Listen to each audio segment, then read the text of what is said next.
Like many teenagers, Michael suffered from acne. Well, Michael constantly says that he felt that he wasn't attractive. And I think the acne, doubled that feeling. I know that he did have medicine and everything from the doctor, but a lot of times that just, doesn't automatically go away. Michael also endured gossip about his sexuality. You got a feeling from Michael when he was a teenager that there was no sexual energy at all. When Soul Magazine dispatched me out to the house one day, they said specifically, we need to know about these rumors that Michael Jackson is gay or bi or something like that. And so I said, listen, Mike, I got to ask you something. Are you gay? He looked at me for a minute, and he looked at my tape recorder, and he said, could you turn that off? And I turned it off, and he said, no, man, I'm not gay. But I know that we have many gay fans, and I just don't want to have my voice on tape saying that I am not gay. The rumors didn't stop female groupies from coming after Michael. He told me stories about when he was, quite a young teenager, and girls would come up to him and throw themselves at him and lift their skirts up, and it terrified him. While Michael struggled personally, the Jackson 5 struggled professionally. By the mid-'70s, the group fell from the top of the charts. The records were not being hits. There was a lot of acrimony. Joe Jackson worked tirelessly to get his boys back to #1. Joe Jackson approached Berry Gordy about having his kids be able to write and perform some of their songs in the studio, and Berry Gordy was emphatic about it. He said, no way. I mean, I have writers and producers here. You guys are entertainers. In 1975, Joe hooked up with Epic Records, a division of CBS. Epic promised the Jackson 5 more than $1 million up front, plus 10 times the royalties Motown paid. He wanted his sons to make as much money as they could and have as much of a future in the music business as they could. But there was one problem. The Jackson 5 still had a year left on their Motown contract. Joe refused to make any more records for Berry Gordy's company. There was a huge lawsuit filed against the family by Motown because Motown basically felt that Joseph had broken its contract. The suit was later settled for an undisclosed amount. And they did something else. They signed off on not being able to use the Jackson 5 name or logo ever again. By June 1976, the Jackson 5 became the Jacksons, and the brothers recorded their first album for CBS. Sales were disappointing. Still, the album included Michael's first published song, Blues Away. The lyrics were about overcoming depression. In early 1977, 18-year-old Michael finally seemed to come out of his shell. He began dating 13-year-old Oscar winner Tatum O'Neal. She was a child performer who had a very difficult relationship with her father, Ryan, and Michael, of course, was a child performer who had a difficult relationship with his father, Joseph. But the similarities stopped there. Shy Michael kept the relationship strictly platonic. Today, Michael thinks of Tatum as being his first girlfriend, but I think she pretty much disagrees with that because really it was mostly puppy love. Soon after Michael met O'Neal, his old friend Diana Ross was cast as Dorothy in the film The Wiz, an all-black musical update of The Wizard of Oz. Diana helped Michael land the role of the Scarecrow. This was a huge step in his solo career, and it gave him the encouragement to know that maybe he can stand alone. Production of The Wiz began in New York City in July 1977. Michael and his 21-year-old sister LaToya shared an apartment in Manhattan. Michael took advantage of his newfound freedom. He wanted to act, he wanted to dance, but mostly he wanted to get out of the house.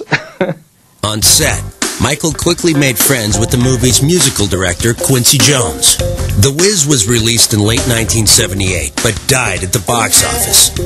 The singer put his movie star dreams on hold and went back on the road with his brothers. The tour didn't go well. Laryngitis forced Michael to lip-sync during some performances. While dancing in one show in early 1979, Jackson tripped and broke his nose.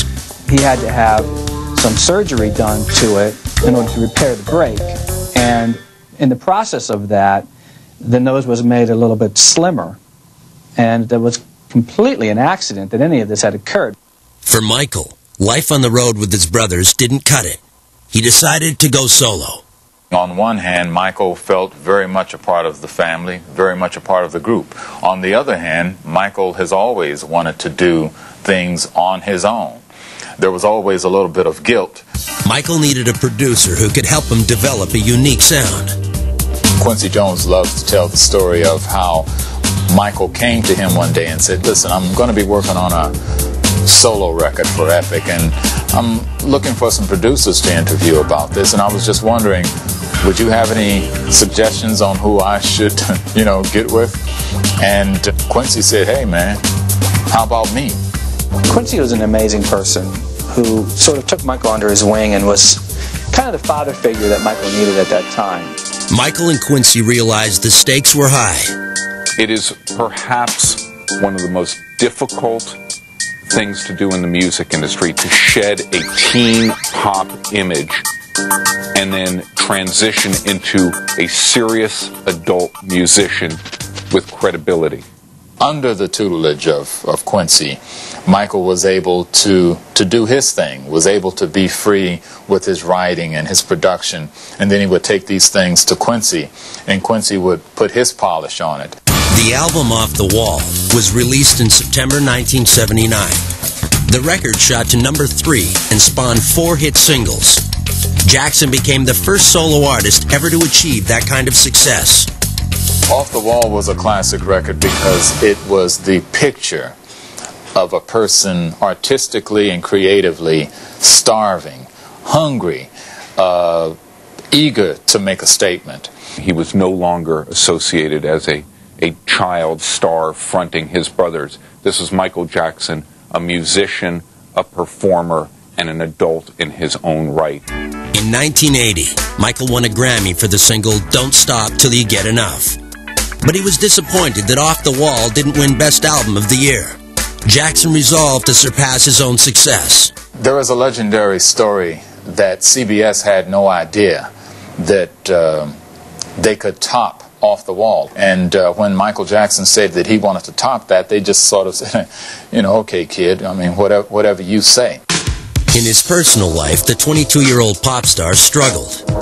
Michael seemed incapable of getting involved with girls his own age. Instead, Jackson preferred friendships with more mature women like Diana Ross and Jane Fonda. One day, Jane presented Michael with a movie idea.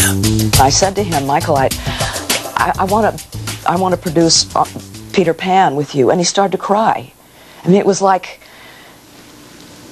oh, Jane, do you know what you just said? I mean, he got all excited. I had no idea that Peter Pan was an obsession of him. I remember his emotions and his excitement when he talked about Snow White and Disney and Peter Pan and the make-believe world, Never Never Land. And in a way, that sanitized, romanticized, made-for-children, safe environment that is Disneyland was his reality. In this home video taken at the Jackson family house in Encino, Michael fantasized about playing his alter ego.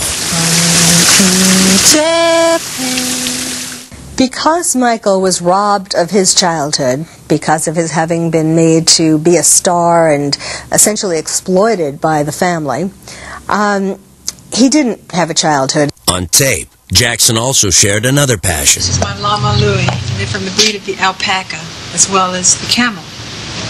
Louie, he was in the circus. I bought him from a lady who was a circus performer. And what he would do, he would give kids rides, 60 pounds or under, and that's what he would do all day, and do tricks. Coming up, from groupies to Goonies. I wanted to act like him, I wanted to talk like him, I wanted to dance and sing like him.